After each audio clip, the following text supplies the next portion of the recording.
وَلَقَدْ يَسَّرْنَا الْقُرْآنَ لِلذِّكْرِ فَهَلْ مِن مُّدَّكِرٍ. السلام عليكم ورحمة الله وبركاته. கண்ணியத்திற்குரிய எல்லாம் அல்ல அல்லாஹ்வே நல்லடியார்களே, நாம் தினந்தோறும் திருமறை குர்ஆன் தமிழாக்கத்தையும் இந்த விளக்கத்தையும் தொடர்ச்சியாக அறிமுறுகிறோம். இதிலிருந்து சூரா முஹம்மத் 47வது அத்தியாயத்தினுடைய 25 மற்றும் 26வது வசனங்களுடைய தமிழாக்கத்தையும் விளக்கத்தையும் அறிமுறுகிறோம். அஊது பில்லாஹி மினஷ் ஷைத்தானிர் ரஜீம். பிஸ்மில்லாஹிர் ரஹ்மானிர் ரஹீம். إن الذين ارتدوا على أدبارهم من بعد ما تبين لهم الهدى الشيطان سول لهم وأملى لهم ذلك بأنهم قالوا للذين كرهوا ما نزل الله سنطيعكم في بعض الأمر والله يعلم إسرارهم. தமக்கு நேர்வழி தெளிவான பின்னரும் யார் புறமுதுகு காட்டி திரும்பி சென்றார்களோ அவர்களுக்கு ஷைத்தான் தீய எண்ணங்களை அலங்கரித்து காட்டி நீட்டித்து விட்டான். இதற்கு காரணம் அல்லாஹ் அருளியதை வெறுத்தோரிடம் நாங்கள் சில செயல்களில் உங்களுக்கு கட்டுப்படுவோம் என்று அவர்கள் கூறியதுதான். அவர்களின் இரகசிய பேச்சுக்களை அல்லாஹ் நன்கறிவான். இந்த 2 வசனங்களிலும் அல்லாஹ் ரப்பல் ஆலமீன் பொறுத்தளவு நேர்வழி தெளிவான பிறகு யார் வந்த வழியே புறமுதுகு காட்டி திரும்பி சென்று விட்டார்களோ அவர்கள் குறித்தான பண்பை பற்றியும் அல்லாஹ் இந்த 2 வசனங்களிலும் குறிப்பிட்டு காட்டுகின்றார். அதாவது அல்லாஹுடைய நேர்வழி என்பது யாருக்கு அல்லாஹ் நாடுகின்றானோ அவர்களுக்கு மட்டும்தான் கிடைக்கும் என்பதைத்தான் அல்லாஹ் திருமறை குர்ஆன்ல பல்வேறு வசனங்களில் குறிப்பிடுகிறார். அதே போல யாரை அல்லாஹ் வழிகேட்டில் விட்டுவிட வேண்டும் என்று நாடுகிறானோ அவர்களை அல்லாஹுடைய நாட்டத்தின் அடிப்படையில் அவர்கள் வழிகேட்டிலேயே நீடித்து இருப்பார்கள் என்று அல்லாஹ் சொல்லியிருக்கிறார். அந்த அடிப்படையில இந்த வசனத்தில் அல்லாஹ் சுட்டி காட்டுவது நேர்வழிக்கு வந்து பிறகு அதனுடைய ஆழத்தை புரியாமல் அதனுடைய நன்மையை புரிந்து கொள்ளாமல் அல்லாஹுடைய நாட்டத்தின் அடிப்படையில அவர்கள் வழிகேட்டை நோக்கி மறுபடியும் திரும்பி சென்று வருவார்கள். அத்தகையவர்களுடைய பண்பு என்ன, ஏன் அத்தகைய வழிகேட்டை நோக்கி அவர்கள் சென்றுகிறார்கள் என்பதைத்தான் இந்த வசனத்துல அல்லாஹ் சொல்லி காட்டுகின்றான். அப்படி புறமுதுகு காட்டி வழிகேட்டை நோக்கி திரும்பி சென்றவர்களுக்கு அவர்களுக்குரிய செயல்களை ஷைத்தான் தான் அலங்கரித்து காட்டுகின்றார். அவங்க செய்யற செயல்பாடுகள் எல்லாமே என்னமோ நேர்வழியிலிருந்து வழிகேட்டை நோக்கி சென்றார். அந்த வழிகேட்டை நோக்கி சென்றது வழிகேட்டிய காரியங்களும் அவர்களுக்கு அலங்கரித்து காட்டப்படுகிறார். இந்த காரியம்தான் சரி, இப்போ நேர்வழியில எத்தனை காலம் நம்ம செயல்பட்டு எல்லாமே தவறுதான், அது தீமைதான், அது நல்லது இல்லை. இப்போ நம்ம மறுபடியும் இந்த வழிகேட்டு நோக்கி வந்திருக்கிறோம். நம்முடைய அல்லாஹ் சொல்லக்கூடிய அந்த அடிப்படையில அவங்க வழிகேட்டுல இருக்கிறாங்க.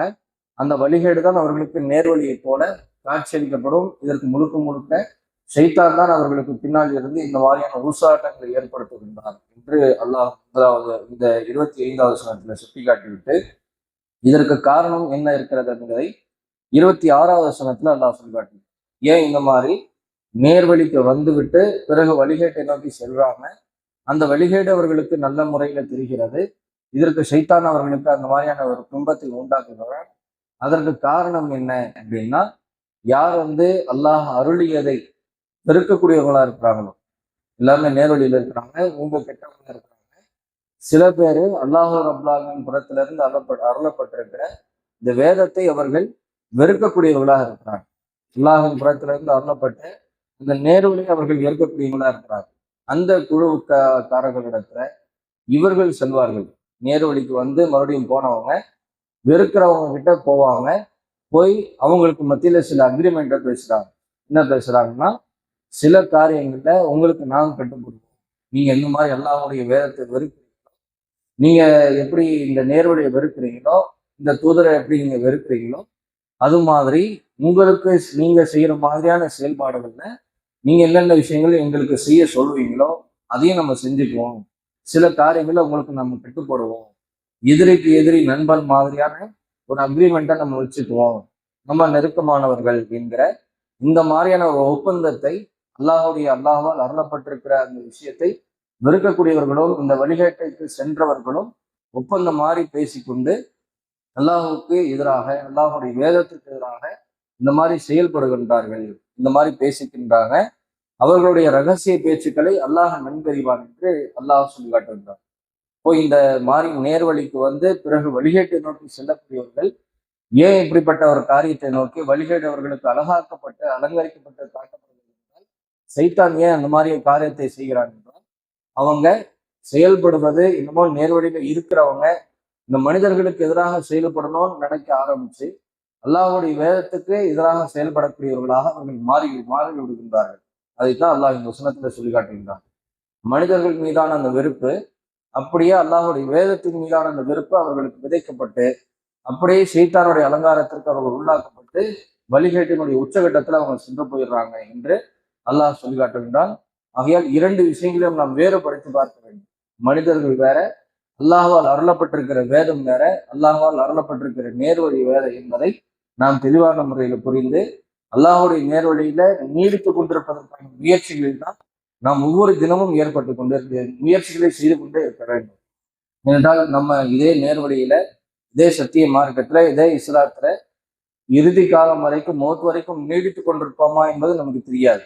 அதுதான் அல்லாஹ் பல்வேறு வசனங்களை நமக்கு பிரார்த்தனைகளை சொல்லி தருகிறான். அப்பனா எங்கள் இறைவா லா துசி குலூபனம், எங்களுடைய உள்ளங்களை நீ வழிகேட்டில் விட்டு விடாத, நீங்களை வழிகேட்டுக்கு செல்வதற்கான விஷயங்களை ஏற்படுத்தி விடாத, எங்களுக்கு நேர்வழி காட்டிய பிறகு பாத இது ஹதைத்தனா, எங்களுக்கு நீ நேர்வழி கொடுத்த பிறகு உங்களுடைய உள்ளங்களை தடம்புரட செய்து விடாதே என்று அல்லாஹ் ரபுல் ஆலமீன் இடத்துல அன்றாடம் நம்ம பிரார்த்தனை செய்து கொண்டே இருக்க வேண்டும். அதே மாதிரி ரசூலுல்லாஹி ஸல்லல்லாஹு அலைஹி வஸல்லம் கூட அந்த மாதிரி பிரார்த்தனை இங்கு சொல்லிக் கொண்டிருக்கிறார். அல்லாஹும்ம யா முகல்லிபல் குலூப் சப்பித் கல்பி அலா தீனி, உள்ளங்களை புரட்டக்கூடியவனே என்னுடைய உள்ளத்தை உன்னுடைய மார்க்கத்தை நிலை பெற செய்வாயாக என்ற இந்த பிரார்த்தனைகளை நாம் அன்றாடம் தினசரியாக அல்லாஹ்விடத்தில் கேட்டுக்கொண்டே இருக்க வேண்டும். ஏனென்றால் இந்த உலகத்தில் நேர்வழியை விட மகத்தான ஒரு விஷயம் எதுவுமே இருக்க முடியாது. அப்படிப்பட்ட ஒரு நேர்வழியில நாம் இறுதி காலம் வரைக்கும், இறுதி மௌத் வரைக்கும் நீடித்துக் கொண்டிருக்க வேண்டும் என்றால் இந்த மாதிரி முயற்சிகளை செய்வதோடு அல்லாஹ்வுடைய வேதத்தோடு நெருங்கிய தொடர்பை ஏற்படுத்துவதோடு அல்லாஹ்விடத்துல அதிகமாக மன்றாடி துவா செய்ய வேண்டும். அதெல்லாம் எங்களுடைய மார்க்கத்திலிருந்து இந்த நேர்வழிகள் நான் தடம் புரண்டு போயிடக்கூடாது, இந்த கொள்கையிலிருந்து நான் வேறுபட்டு போயிடக்கூடாது என்று அல்லாஹ்விடத்துல அன்றாடம் துவா செய்து இந்த நேர்வழியிலே நீடிப்பதற்குரிய முயற்சிகளையும் பிரார்த்தனைகளையும் செய்து மறுமையில வெற்றியடைவதற்குரிய முயற்சிகளை செய்வோம். சுபஹானல்லாஹி வ பிஹம்திஹி அஷ்ஹது அல்லா இலாஹா இல்லா அன்த அஸ்தக்ஃபிருக்க வ அத்தூபு இலைக்.